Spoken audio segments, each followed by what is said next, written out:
নমস্কার। বাঙালি রবীন্দ্রনাথে বাঁচে ও মরে।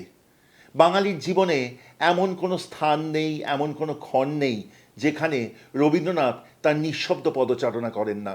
সত্যি তো, তার কবিতা, গল্প, গান, নাটক, লেখা সব কিছু বাঙালির জীবনকে ভরে রাখে, স্নাত করে রাখে প্রতিদিন। তার গল্প, তার গান আমাদের কতভাবে জীবনকে বাঁচতে শেখায় নতুন করে, আমাদেরকে আঁকড়ে ধরতে শেখায় জীবনকে নতুন করে। সেই জন্যই রবীন্দ্রনাথের প্রভাব থেকে বাঙালি হয়তো আগামী 100 বছরেও মুক্ত হতে পারবে না। আর রইল রবি ঠাকুরের বাড়ির রান্নার কথা। অনেকেই ভাববেন যে যেহেতু ধনে জনে সব দিকে এত অগ্রগণ্য পরিবার, তাই সে পরিবারের রান্না হয়তো সাধারণের থেকে বিচ্ছিন্ন, কারণ তা হবে খুব দামি উপকরণে, খুব ব্যয়সাধ্য, খুব কঠিন রান্না। কিন্তু একদমই তা নয়। রবীন্দ্রনাথের বাড়ির রোজকার রান্না হতো খুব ঘরোয়া, যা তিনি খেতেন দুপুরবেলা। রান্না করতেন বাড়ির বউমেয়েরা এবং তার সাথে ভৃত্য পরিচারকেরা। এমনই একটি রান্না দিয়ে সাজিয়েছি আমাদের আজকের পর্ব। থাকছে অতি সুস্বাদু, সহজ সরল ঠাকুরবাড়ির কুমড়ো চিংড়ি। চলুন শিখি।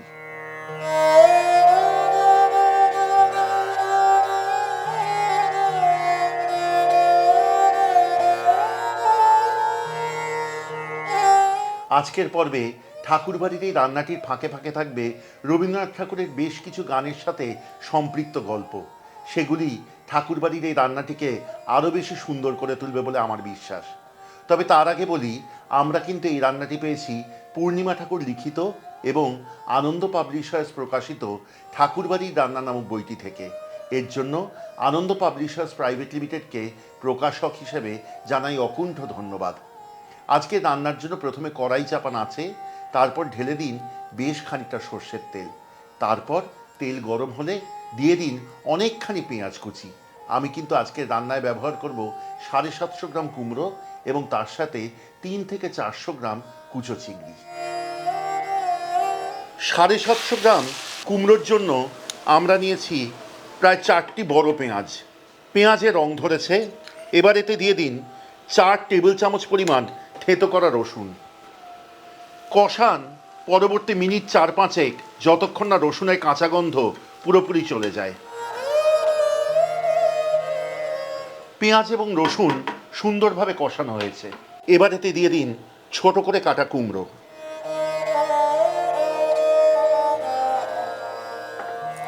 কুমড়ো যোগ করে রান্নাটিতে আঁচ মাঝারি করে আনুন এবং খুব ভালোভাবে মিশিয়ে কুমড়ো সেদ্ধ হতে দিন। ভালো করে মিশিয়ে নিয়ে মাঝারি আছে রান্নাটি রেখে ঢাকা দিন। পরবর্তী মিনিট 5-7 রান্নাটি ঢাকা দিয়ে হতে দিন। কুমড়ো ধীরে ধীরে নরম হবে। এই সময় মাঝে মধ্যে ঢাকা খুলে একটুখানি নাড়িয়ে মিশিয়ে দেবেন রান্নাটি। যতক্ষণ হচ্ছে রান্নাটি, আপনাদেরকে বলি যে আপনারা অনেকেই হয়তো জানেন যে রবীন্দ্রনাথের অনেক গান বিদেশি গানের ছায়ায় তৈরি। তার মধ্যে একটি কালোজয়ী গান হলো পুরানো সেই দিনের কথা। প্রখ্যাত স্কটিশ কবি রবার্ট বার্নসের অল্ড ল্যাং সাইন এই গানটির ছায়ায় তৈরি এই গানটি।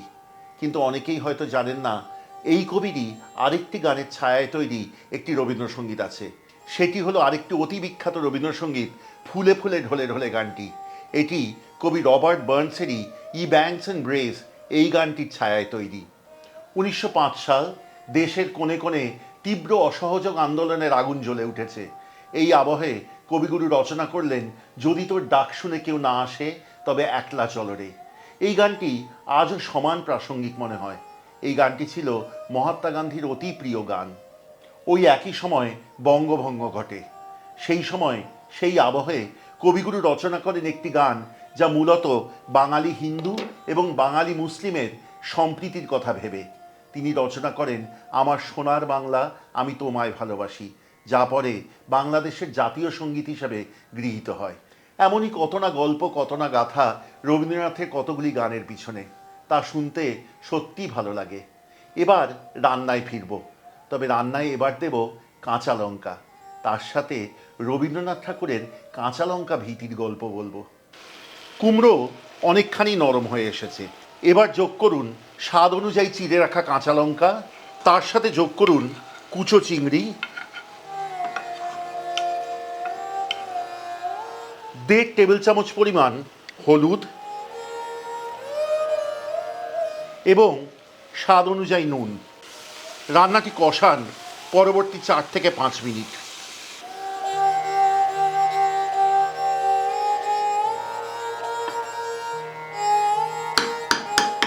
রবীন্দ্রনাথ ঠাকুর কিন্তু খুব কম মশলা খেতেন এবং কাঁচা লঙ্কা অথবা কোনো ঝাল খেতে খুব ভয় পেতেন।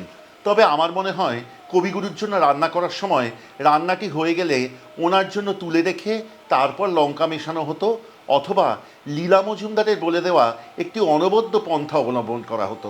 তা হলো যে কোনো রান্না যখন বেশ টকবগিয়ে ফুটে শেষ হয়ে আসবে তখন রান্নাটিতে ফেলে দিন বেশ কয়েকটি গোটা কাঁচা লঙ্কা, বোটা শুদ্ধ।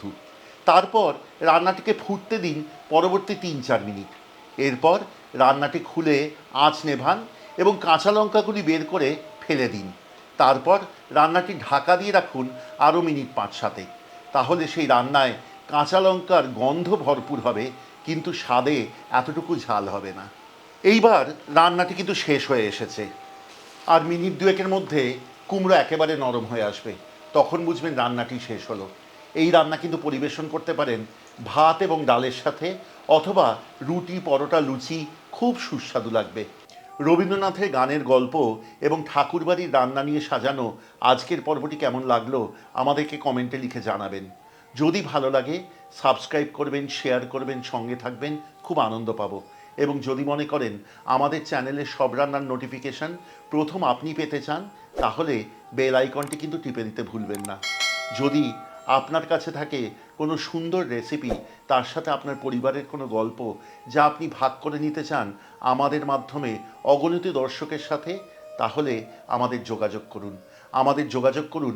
যদি আমাদের থেকে খাবার নিতে চান, অথবা এই সব খাবার যার রেসিপি আমাদের চ্যানেলে ধরা আছে সেই খাবারগুলি আপনারা এসে বসে খেতে চান আমাদের প্রি বুক লাউঞ্জে, যা অবস্থিত 32 লেক প্লেসে।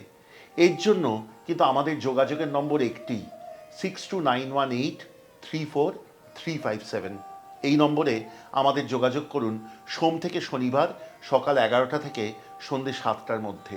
আমরা কিন্তু অপেক্ষায় থাকব। আর হ্যাঁ, আমরা কিন্তু এই খাবার পৌঁছে দিই আপনাদের বাড়িতে সারা কলকাতা, সল্টলেক এবং নিউ টাউন জুড়ে। আগামী পর্বে আবার আসব, সাথে আনব রবীন্দ্রনাথ ঠাকুরের বাড়ির আরেকটি রান্না। ততদিন সবাই ভালো থাকবেন। ধন্যবাদ।